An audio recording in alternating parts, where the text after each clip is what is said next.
விருத்தாச்சலத்தில் reels மோகத்திலும் தலைக்கேறிய மது போதையிலும் பலரையும் தாக்கிய 3 இளைஞர்களில் ஒருவரான பாலாஜி என்பவர் மன்னிப்பு கேட்டு அழுதபடி வீடியோ வெளியிட்டுள்ளார்.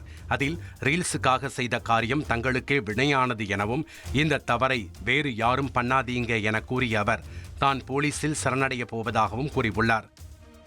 விருத்தாச்சலத்தில் பைசுடு வேறு இல்லை ஃப்ரெண்ட்ஸ், என் ஃப்ரெண்ட்ஸுங்க தான். ஒருத்தர் பேர் கந்தவேலு, ஒருத்தர் பேர் சிவா ஃப்ரெண்ட்ஸ். அதில் ஒரு அண்ணனை மண்டபத்தில் 10 ரூபா போயிட்டு ரிகில்ஸுக்கு வசரம் மண்டபத்தில் 10 ரூபா போட்டு அடித்து மண்டை உடச்சி அது வீடியோ எடுத்து கந்தவேலு இன்ஸ்டாவில் போஸ்ட்டு போட்டு வைரல் ஆகட்டும் வசரம் போஸ்ட்டு போட்டு ஓடி போய்ட்டு தான் ஒரு இடத்துல உட்காந்து பார்க்கும்போது தான் ஃபோனு இந்தமாரி பயந்துட்டு என்னையும் சுற்றுவாங்க பொழுது சுட்டாங்கன்னா நம்மளை எது பண்ணுவேன், நம்மளே போய் சரண்டர் ஆகிடலான்னு நானே விதத்தில் ஸ்டேஷனில் போய்ட்டு சரண்டர் ஆகினான்னு போகிறேன் ஃப்ரெண்ட்ஸ். நீங்களும் இந்த தப்பு பண்ணாதீங்க. இன்ஸ்டாகிராமுக்கோசரம் வீடியோ போகிறதுக்கோசரம் இந்த தப்பு பண்ணாதீங்க. கேஸ் குடோனில் வேலை பார்த்து வந்த கந்தவேல், சிவா, இந்த வீடியோவில் பேசும் பாலாஜி ஆகிய 3 பேரும் தலைக்கேறிய மது போதையில் கார்த்திக் என்பவரை தாக்கி இன்ஸ்டாகிராமில் ரீல்ஸாக போஸ்ட் செய்ததில் தொடங்கி அரசு பேருந்து ஓட்டுநர், கடைக்காரர்கள் உள்ளிட்டோரையும் கண்மூடித்தனமாக தாக்கினர்.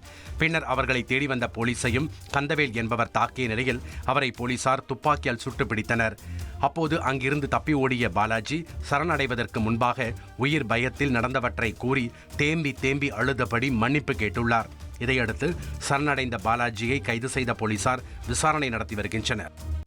நாமக்கல் மாவட்டம் பள்ளிப்பாளையம் ஊராட்சி ஒன்றிய அலுவலகத்தில் முறைகேடு நடைபெற்றதாக எழுந்த புகாரின் பேரில் 10க்கும் மேற்பட்ட அதிகாரிகள் ஆவணங்களை ஆய்வு செய்தனர். இங்கு வட்டார வளர்ச்சி அலுவலராக பணியாற்றி வந்த பிரபாகரன் கடந்த வாரம் கடத்தப்பட்டார். அவரை கடத்தியதாக காடச்சநல்லூர் ஊராட்சி செயலாளர் நந்தகுமார் உள்ளிட்ட 2 பேரை போலீசார் கைது செய்து பிரபாகரனை மீட்டனர்.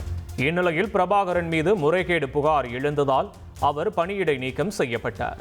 இதனால் அவர் கையாண்ட கோப்புகளை அதிகாரிகள் ஆய்வுக்கு உட்படுத்தினர். இனி செல்லும் இடமெல்லாம் செய்தி.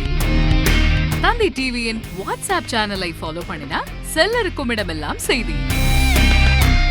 இதோ QR கோட் இப்பவே ஸ்கேன் பண்ணுங்க, ஃபாலோ பண்ணுங்க.